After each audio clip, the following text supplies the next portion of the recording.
Now, in this question, we can say that new employees can apply critical and creative thinking by asking questions to understand tasks, solving problems, suggesting process improvements, collaborating with others, and evaluating results to improve future performance.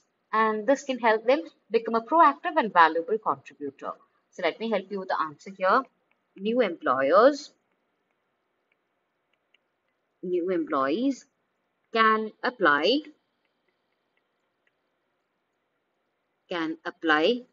critical and creative thinking by asking questions